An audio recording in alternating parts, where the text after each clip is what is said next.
Welcome back, trainers. So we're going to be taking a look at the Palkia raids, making some excellent throws, showing you where you need to set the circle, and I'm also going to be showing you which team you want to pick going into the Palkia raids, because it will make a recommendation based off of what the move that raid currently has. So let's go ahead and take a look at that, as well as a trio towards the end here. Now, if you enter a Palkia raid and it shows Tyranitar, Ho-Oh, and Dragonite, things of that nature, it definitely has Fire Blast.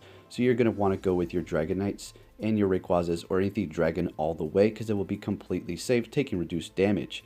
If it gives you your fairies like Gardevoir, Togekiss, and Mawile, it's definitely going to have Draco Meteor, in which case you may want to stay away from your dragons. But if you have a big enough group, you should be perfectly fine to enter with them. They're going to go down quick, take note of that. And if it does have Hydro Pump, it will possibly, if you do have Palkia already, recommend these or Dragonites. I've never seen it really recommend my Rayquazas whatsoever, so take note of that. Possibly because of the Dragon Quick moves are doing so much damage, so it's just keeping you away from those. If it does have Dragon Tail, that is something to look out for on your Rayquazas as well, because you will take quite a bit of damage. But yet again, if you're going in with a big group, that is not something you really need to worry about. And taking a look at my Palkias, I did 10 today, and I caught 9 of them. The one that ran away on me, I was just throwing absolutely horrible, which we're going to be looking at different kinds of throws that you can make just to determine if you'll be able to catch it, if you're going to hit it outside the ring, for instance. And also, like I said in the beginning, that they probably will be switching up the size of this because it does not seem correct. Taking a look at all of my Palkias here, my best one is going to be in the 80%. This is a 15, 10, 13, I do believe. So I still need to go out there and hunt some more if I'm planning on maxing one of these out to go up against a raid. I did do a trade here, and I was able to receive an absolutely horrible one. This is a 7 in attack, and for PvP, you're going to want the lowest IV possible. That is going to help you reach a lower CP potential, equaling you able to power it up even more to reach a higher damage output for PvP. And that's just the way it works. So this one's actually going to be on my list to power up for PvP. Now, I don't use them for legendaries necessarily going up against other people, but just in case I wanted to have some sort of legendary battle. I mean, Dragon Breath is absolutely amazing. It does have Dragon Tail. I can just simply switch that. So keep that in mind, because in PvP, Dragon Breath is supreme for sure. So here we go into the first Palkia catch screen with that nice snow. So as you can see, it is far back, kind of not correct probably, and they'll fix that in the future. So I'm letting go about mid-screen here, and I'm going to be winding up towards the right of the screen and then flinging it up towards the left middle here, and I'm using my right hand. I kind of throw like a freak, so it's different for everybody. That's why I don't do too many catch tutorials, as well as this is going to be changing, I'm sure. But I will show you where to set the circle, and we will be looking at multiple catch screens to see the different kind of results that you'll get throwing excellent grades and outside of the ring. So we'll look at that here shortly. So this one was a one and done throw. And also take note, if you're under throwing or not paying attention, you might just have your balls roll away and not even hit it. So let's go ahead and see where we want to set the circle for the excellent. That's going to be right around the head, right above that fin in the back of its neck there. So that's a pretty good measurement for you to see. Now, as far as when should you throw it after he attacks, let's go ahead and take a look at that. So he will be putting his foot forward when he does attack, and you're just simply going to wait for him to pull that back, like you will see here. Pull back and then throw, and then pull back and throw. Simple as that. Just practice it and you should be able to get it down. Also, don't get too comfortable with it, because it possibly will be switching like we've seen with Kyogre. Remember, that was quite a difficult challenge, and then they kind of made it closer up. Let's talk about how well the fairies held up against that Draco Meteor on Palkia.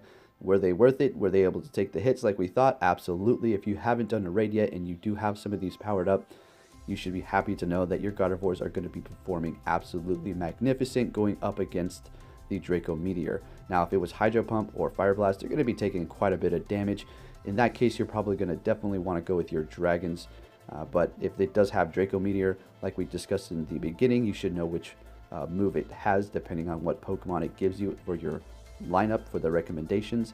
Now, if you're wondering who's going to be performing better going up against Draco Meteor, Togekiss or Gardevoir, I'm going to have to say personally Togekiss, because it has a bit more defense and stamina to it, and its attack points are not too far behind from Gardevoir. That's not to say Gardevoir's not going to be good, because if you do have a full team, absolutely use them. They're going to be pretty much just on par with Togekiss.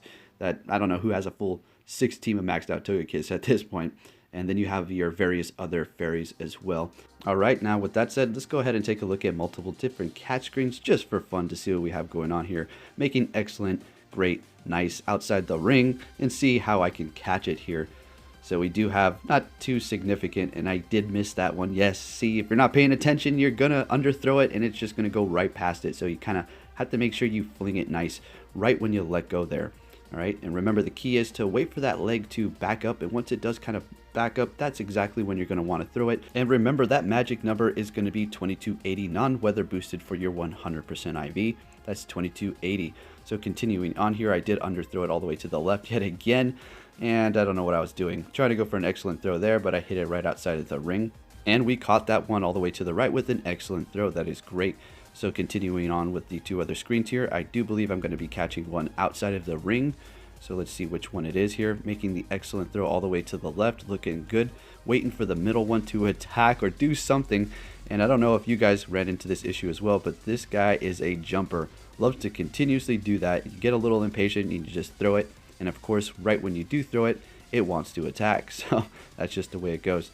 All right, so we're going to go ahead and hit it with the golden razz. I did it every time because I just want to accumulate as many candies as I can, because I don't necessarily want to put rare candies into this currently.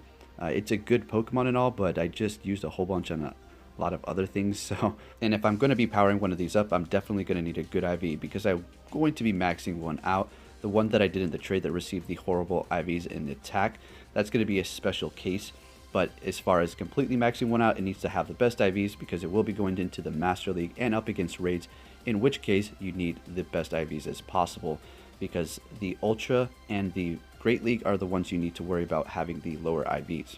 So continuing on with these Palkia here, when will I ever catch them? Okay, outside the ring to the left. Let's see if we can get it this time. 1 shake, 2 shakes, 3 shakes outside the ring. So we have an excellent and we have an outside the ring.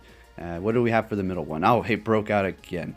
All right, come on, let's go. Let's make this a great throw. Oh, another outside the ring, because I'm catching all 3 of these. So let's see, we have 1 shake, 2, and 3. Okay, looking great. So we have an excellent outside the ring, outside the ring. There you go, folks.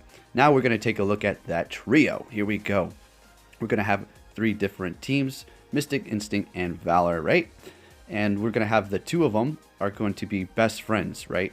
And then me, I'm going to be ultra friends. So they have a bit of a advantage as far as the damage output there. So take note of that.